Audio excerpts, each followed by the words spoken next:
ओम नमो भगवते वासुदेवाय।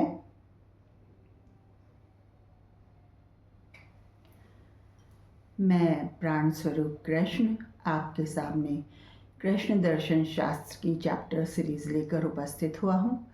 आज का चैप्टर है 133 और आज के चैप्टर को मैंने विष्णु पुराण से संबंधित लिया है। बीच के 3-4 चैप्टर्स मैंने नॉर्मल चैप्टर्स लिए थे, ये देखने के लिए कि आपकी कृष्ण दर्शन शास्त्र में प्रतिबद्धता कितनी है, ये देखने के लिए। और आज का चैप्टर मैंने विष्णु पुराण से लिया है और आज के चैप्टर का शीर्षक है विष्णु के अवतार। विष्णु के अवतार। तो विष्णु के 10 अवतार के बारे में बहुत ज़्यादा व्याख्या है, बहुत ज़्यादा प्रचलन है विष्णु के 10 अवतार के बारे में। मैंने बताया था आपको कि विष्णु सकारात्मक ऊर्जा है, सकारात्मक प्राण ऊर्जा है जो पूरे ब्रह्मांड में, पूरी सृष्टि में व्याप्त है, सभी सजीवों में व्याप्त है। प्राण ऊर्जा है जो कि वायुमंडल में, गगन, आकाश, तारे, नभ सब में व्याप्त है। और विष्णु एक सकारात्मक ऊर्जा है, प्राण ऊर्जा है। तो विष्णु के अवतार तो हर उस सजीव जगत में हैं, जो भी सजीव है उसमें सब में विष्णु का अवतार है। सब में वो प्राण ऊर्जा निहित है, सब में वो प्राण ऊर्जा निहित है। तो विष्णु के केवल 10 अवतार ही नहीं हुए थे, विष्णु के तो कितने अवतार हैं आप सोच भी नहीं सकते हैं। अरबों अवतार हो सकते हैं विष्णु के। तो विष्णु के अवतारों में कौन से महामत्य तक पहुंच पाए, कौन से अपने सबसे ज़्यादा अभिव्यक्त हो पाए, कौन से अवतार उस सकारात्मक ऊर्जा को कितना ज़्यादा अभिव्यक्ति दे पाए, केवल उनका ही वर्णन मिलता है विष्णु पुराण में, जैसे 10 अवतार के बारे में। तो आज हम आपको विष्णु के अवतार के बारे में बता रहे हैं। और सबसे पहला अवतार जो हम विष्णु के अवतार के बारे में बता रहे हैं वो है कल्कि अवतार, जो कि अवतार अब आने वाला है विष्णु का। उस कल्कि अवतार के बारे में हम आपको आज वर्णन करेंगे। कल्कि अवतार, कल्कि अवतार की बड़ी बातें सुनने को मिल रही हैं कि कल्कि अवतार होगा, कल्कि अवतार होगा, कलयुग में कल्कि अवतार होगा। कल्कि अवतार से आप क्या समझते हैं ये बताइए। कल्कि अवतार होगा, कल्कि अवतार मैं ये नहीं कह रहा कि कल्कि अवतार नहीं होगा, कल्कि अवतार होगा। और मैं प्राण स्वरूप कृष्ण आपको बता रहा हूँ कि कल्कि अवतार जरूर होगा, लेकिन कब होगा? वो होगा 2040 में।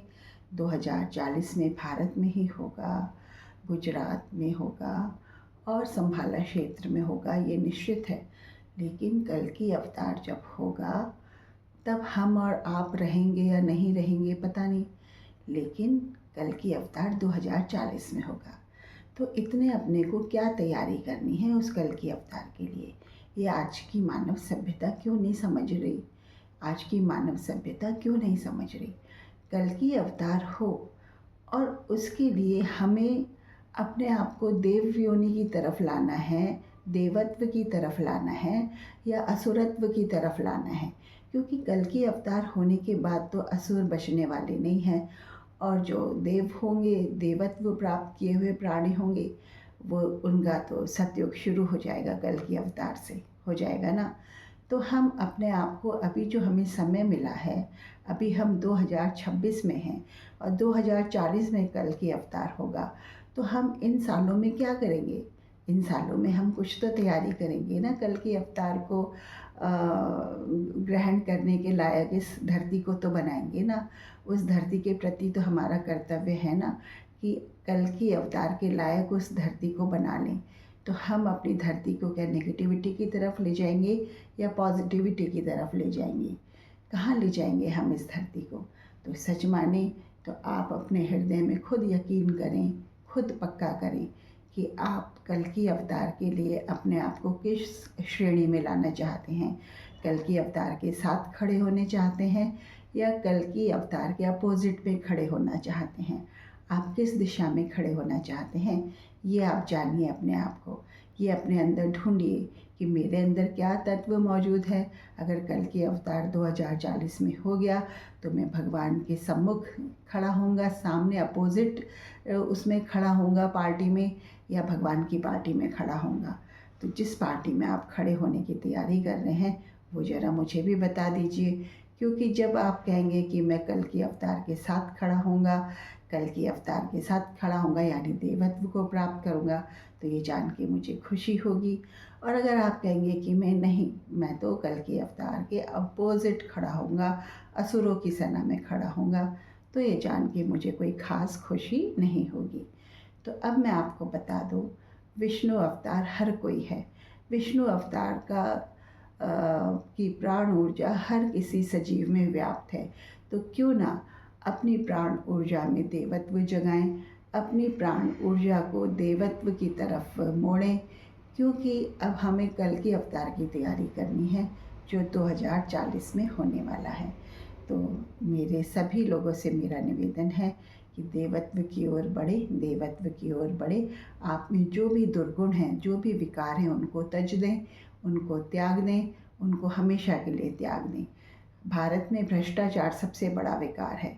भारत में काम वासना भी एक सबसे बड़ा विकार है और विचार है। तो इस सब को तजना है, काम वासना तजनी है और भ्रष्टाचार तजना है, रिश्वतखोरी तजनी है और ईमानदारी और देश के प्रति वफादारी उत्पन्न करनी है। और सबकी निंदा और चुगली करने वाला जो बेमतलब का ये है, बेमतलब का निंदा पुराण है, इसको समाप्त करना है। ये छोटे छोटे से विकार हैं जिन पर आप विजय प्राप्त करिए। हर एक इंसान में ये देखिए कि जैसे मैं हूँ ऐसे ही दूसरा बंदा है, जैसे मुझे भूख प्यास लगती है ऐसे दूसरे को भी लगती है।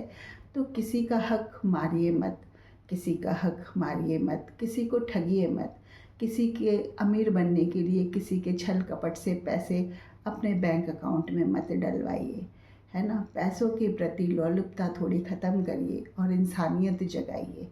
कल की अवतार के आने की तैयारी कीजिए और कल की अवतार 2040 में पक्का है और होने वाला है। ये मैं आपको कृष्ण बता रहा हूँ और आप ये समझ लीजिए। तो विष्णु के 10वें अवतार के बारे में हम व्याख्या करेंगे, कल के अवतार के बारे में, और कल हम आपको कल की अवतार के बारे में कुछ और विवरण देंगे कल के वीडियो में। आज बस इतना ही। तो विष्णु का अवतार, कल की अवतार, आज का ये शीर्षक है आज के वीडियो का, विष्णु का अवतार, कल की अवतार, और कल हम कुछ और व्याख्या करेंगे। जय श्री राधे।